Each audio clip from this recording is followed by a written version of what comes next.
Welcome back everybody to the second installment of Max making Dark and Darker guides. This time tackling Spectral Knight like a Longsword Giga Chat. Why is Spectral Knight worth learning?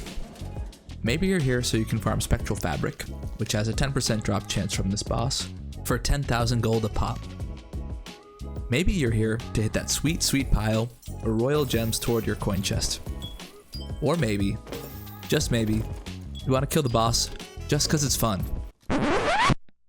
That last one is probably just me though. I farmed this boss all the way to 4th place in So Bad Strange's solo self-bound tournament a few months ago, so I know this boss pretty well. I don't know why they had to do me dirty like that, putting my name over Glocktain making that face, but it is what it is, I guess. Anyways, let's get into the setup for this boss fight. Load into Ruins with a Longsword, open up your minimap and look for this module called Barbican. Yeah, that totally normal word. And look for the staircases on the east or west side of the module.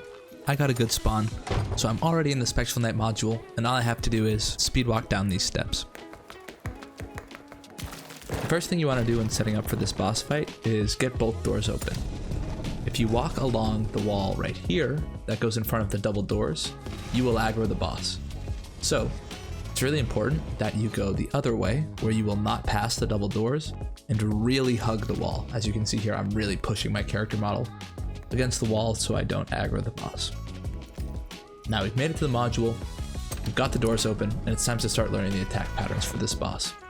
The best way to think about the different types of attacks from Spectral Knight are as one-piece attacks or as combo attacks. One-piece attacks are one-off attacks that can happen at any time. They don't necessarily come before or after anything else, while combo attacks tend to happen in a certain order. The last couple things I want to say before we get into the boss attack patterns are, we will be circling right for Spectral Knight, and I have color-coded the attacks that we want to parry in green. You'll see what I mean in a second. The first one piece we'll look at is the long dash, which happens when the boss is far away from you. You can dodge this simply by circling to the right. You can parry this if you want. I don't have the muscle memory for it, but it's probably a good thing to do. Next up is the big overhead attack. This only happens when you're far away from Spectral Knight, and you can simply circle right and parry. The big head sweep is easy to dodge, all you need to do is duck. I often block just to be safe.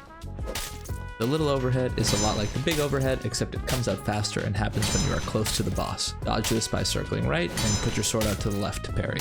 The last one piece is explosion. When you hear him say, "Your end is now," all you need to do is turn and run away. I often use this time to heal back up. Now we're finished with the one-piece attacks, we're going to move into the combo attacks.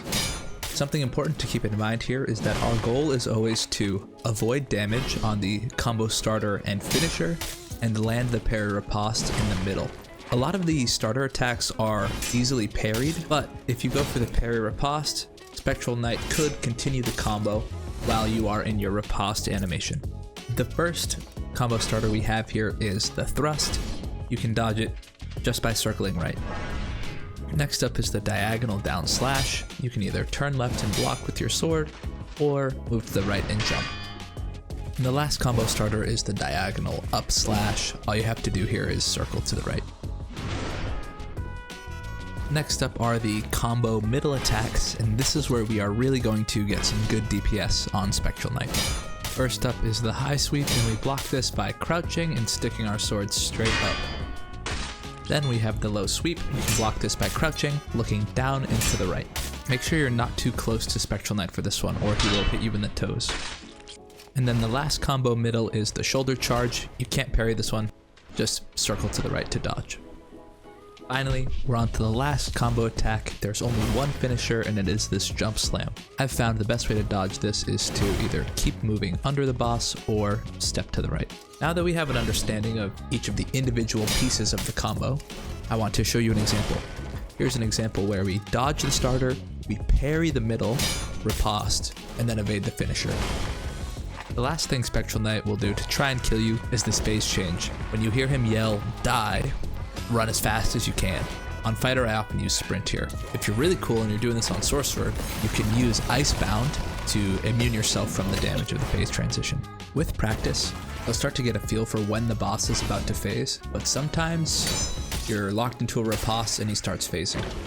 If you can't get far enough away, as a Hail Mary, you can try and jump and then crouch if you're standing right in front of the boss. Now you know every single attack that Spectral Knight could throw at you.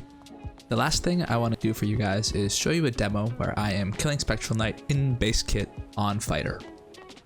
You'll see that there's a schematic for the combos and some color coding going on here, where blue means the attack is currently happening and green means that's an attack you're supposed to parry. I hope this type of demonstration is helpful, and I'd recommend giving this section of the video a couple watches, and I think you'll have a really good understanding of the boss fight. With all that being said, I'm going to turn up the music and let this play through for you guys.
And boom, there you go. That's how you solo Spectral Knight with a Longsword. I have a few closing thoughts here. First one is that this guide applies to both norms and HR. The attacks are exactly the same. Another thing is that if you're practicing this in Squire gear, just know that that is as hard as the boss will ever be. If you can run 124s with a higher quality Longsword or some other stats that will help you kill him faster, the boss fight is even easier than in Squire gear. And the last thing I want to say is thanks so much for everyone who has been showing support on this video and the last video. I was quite surprised to see the video do so well and to see so many comments of people asking for more content. So I hope you enjoyed the video. Please consider liking, commenting, and subscribing, and consider checking out my other content here on YouTube or on TikTok, or come and catch me live on Twitch. I'm trying to build a community in all of these places. Links will be in the description below, and thank you again so much for watching. See you in the next one.